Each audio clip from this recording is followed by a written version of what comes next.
O dia começou com as redes sociais invadidas pela extrema-direita brasileira. Centenas de milhares de posts tentavam pela enésima vez atacar o padre Júlio Lancelotti. Quem achava que a artilharia pesada contra o padre que dá comida aos mais pobres nas ruas paulistanas havia acabado, pode ter se surpreendido. O catalisador da mais nova explosão direitista nas redes foi uma reportagem, se é que podemos dizer assim, exclusiva, se é que pode ser dito assim, de uma revista, digamos assim, chamada Oeste. A publicação dizia em manchetes garrafais que um vídeo mostrando o sacerdote católico com menor de idade seria real. Para comprovar, cita perícia feita por 2 peritos. Guarde este número, 2 peritos. Muita gente lembrou a falta de independência dessa perícia, levando-se em conta a revista Oeste e o perfil político do tal perito, conforme veremos daqui a pouco neste vídeo. O ex-deputado cassado Arthur Duval, do MBL, veio com a resposta pronta, que já era previsível. São 2 laudos de 2 peritos diferentes, ambos com a mesma conclusão, afirmou o MBL, conhecido como Mamãe Falei, que foi cassado após divulgar áudios sobre ucranianas em viagem ao país europeu, naquela história que você conhece bem. Ele não mentiu, são 2 peritos de fato. Mas Arthur Duval adotou um método tão antigo quanto perigoso. Chega a uma conclusão errada através da junção de meias-verdades. O nome do primeiro perito, Reginaldo Tirotti. O nome da segunda perita, Jaqueline Tirotti. Pai e filha. O tal, abre aspas, ambos com a mesma conclusão, fecha aspas, alardeado por Mamãe Falei, enfraquece muito depois de conhecido o sobrenome dos tais peritos. Mas quem é Reginaldo Tirotti, o perito pai? Imagens dele apareceram nas redes tão logo a reportagem da revista Oeste começou a explodir nas redes bolsonaristas neste sábado. Trata-se de um bolsonarista raiz, talvez e provavelmente daqueles fanáticos, e este vídeo deixa pouca margem para dúvida. Aqui é a realidade, gente.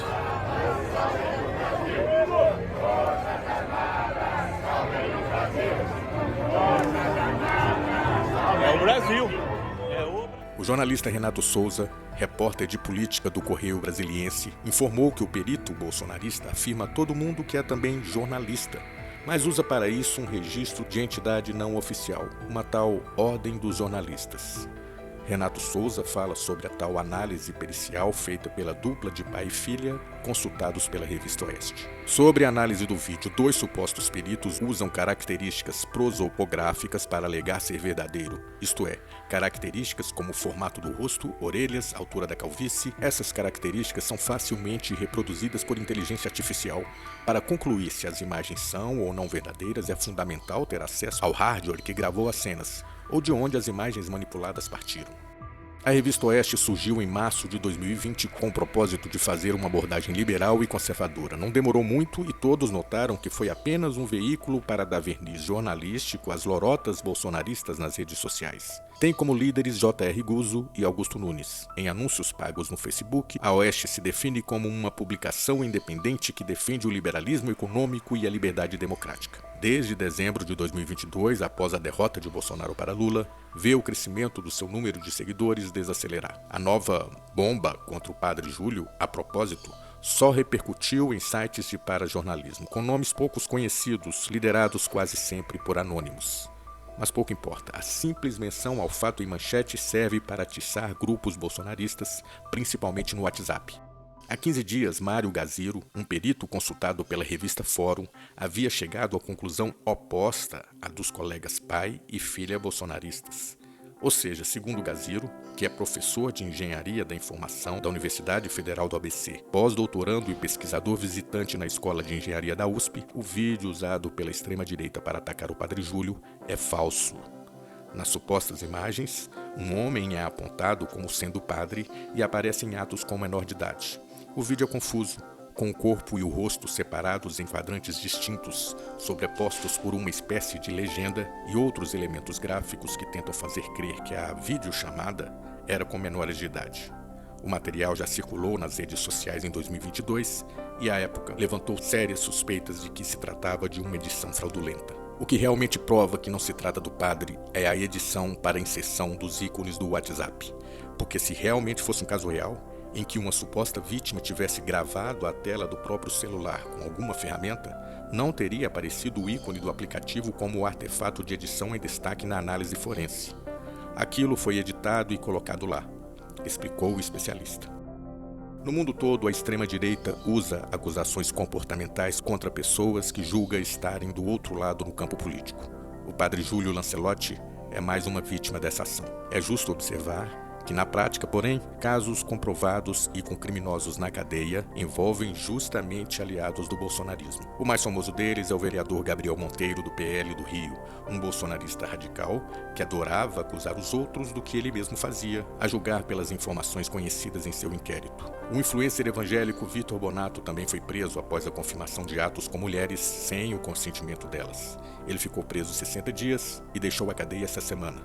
Um dia antes de ser detido, publicou vídeo nas redes sociais pedindo perdão às jovens. Às vezes eu cometi alguns pecados, eu caí em imoralidade, em iniquidade, eu fui contrário a tudo que eu prego e eu desagradei o coração de Deus. Eu errei como um homem e estou aqui confessando e pedindo perdão como homem. Eu quero pedir perdão às meninas com quem eu falhei, que eu defraudei, que eu magoei, com quem eu não tive atitude de homem. Bonato era crítico quanto mais do feminismo e atuou abertamente a favor do voto em Bolsonaro em 2022. Segundo ele, para garantir a liberdade de pregar o evangélico sem perseguição e para manter o Brasil livre. A nova investida da extrema-direita contra o padre Lancelotti faz parte da estratégia de ainda tentar garantir uma CPI na Câmara Municipal Paulistana contra o sacerdote. Liderado pelo vereador Rubinho Nunes, também do MBL, e advogado, entre outros, de Arthur Duval, o pedido enfraqueceu após a péssima repercussão. Vários vereadores, como Tami Miranda, depois retiraram suas assinaturas. O vereador do PL chegou a participar de uma live com o próprio padre Júlio. Tudo bem, feliz de te ver. Obrigado. Eu que agradeço a sua gentileza de aceitar falar comigo nessa live. E muitas pessoas julgando e maltratando a gente sem ao menos escutar o nosso lado e a nossa versão, né? Sim. Por isso que é muito importante que possamos estar conversando juntos e eu estou muito feliz de estar podendo falar com você. Obrigado por essa oportunidade de, mais uma vez, poder estar mostrando o que é ser um homem de Deus, né? A vereadora Silvia Ferraro, do PSOL, lembrou essa semana, contudo, que ainda existe chance de a CPI ser instalada após a volta do recesso legislativo. O presidente da Câmara, Milton Leite, do União Brasil e defensor radical do prefeito Ricardo Nunes, ainda pretende colocar o assunto em pauta. A invasão bolsonarista contou com a ajuda do deputado Carlos Jordi, que aproveitou para entrar no assunto que pouco sabe e, com isso, tentar tirar do foco os mandados de busca que a PF fez em sua casa após várias mensagens apontá-lo como um dos líderes da turma que tentou o golpe em Brasília no 8 de janeiro.